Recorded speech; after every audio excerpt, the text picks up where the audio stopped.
علم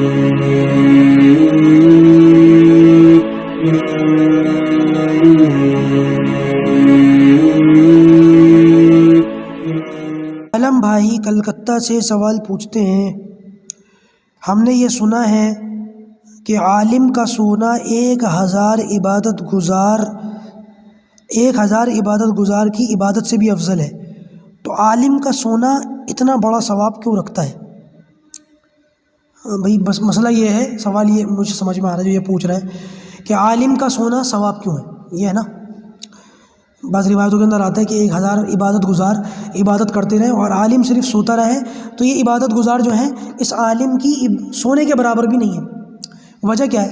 بات دراصل یہ ہے کہ ایک عالم جو ہے جب وہ سوئے گا، نیند بھرے گا اچھی طریقے سے، تو جب صبح اٹھے گا تو پھر دین کا کام کرے گا، دین پھیلائے گا، لوگوں کو دین بتائے گا، تو لہٰذا اس کو پھر دین بتانے میں، دین پہنچانے میں، دین کی بات لوگوں تک پہنچانے میں آسانی ہوگی، سہولت ہوگی، اندر چستی ہوگی، سستی نہیں ہوگی، کاہلی نہیں ہوگی، تھکاوٹ نہیں ہوگی۔ اگر یہ عالم رات کو جاگ کر کے عبادت کرے تو لہٰذا اس کو سستی آئے گی، تھکاوٹ آئے گی، کاہلی آئے گی، اور دین کا پیغام اس طریقے سے نہیں اس بشاشت کے ساتھ نہیں پہنچا سکتا جس بشاشت کے ساتھ اس کو پہنچانا چاہیے۔ تو لہٰذا اگر یہ جاگ کر عبادت کرے اور اتنی عبادت کرے کہ پھر دین کا پیغام پہنچانے میں اس کو جو ہے دقت ہونے لگ جائے، تو پھر اس عبادت کا بجائے اس کی کس کو ثواب ملے، الٹا وبال ہوگا اس کو۔ تو لہٰذا عبادت گزار جیسے ایک عام آدمی ایک عبادت گزاری عبادت کرتا ہے، ویسے اس نے بھی عبادت کر لی، تو پھر دین سیکھنے کا فائدہ کیا ہوا؟ دین سیکھنے کا پھر کوئی فائدہ ہی نہیں ہوا۔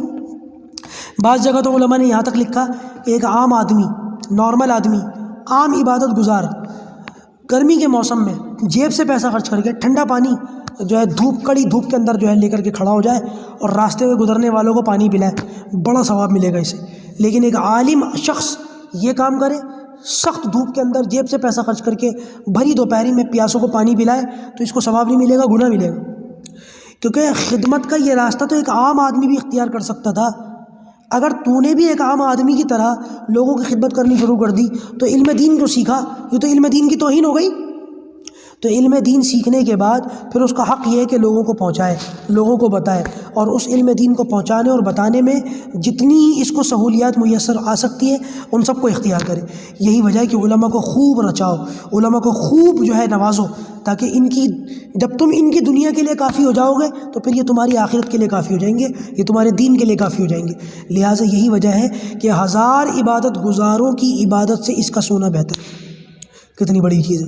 ہاں اگر کوئی عالم پھر بھی رات کو جاگ کر کچھ تھوڑی دیر عبادت کر لے، اتنی عبادت کر لے کہ دین کا پیغام پہنچانے میں اس کو دقت و دشواری نہ ہو، تو اس میں کوئی حرج کی بات نہیں۔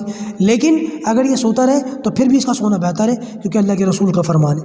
اللہ پاک ہمیں جو کہا گیا سنا گیا عمل کی توفیق عطا فرمائے۔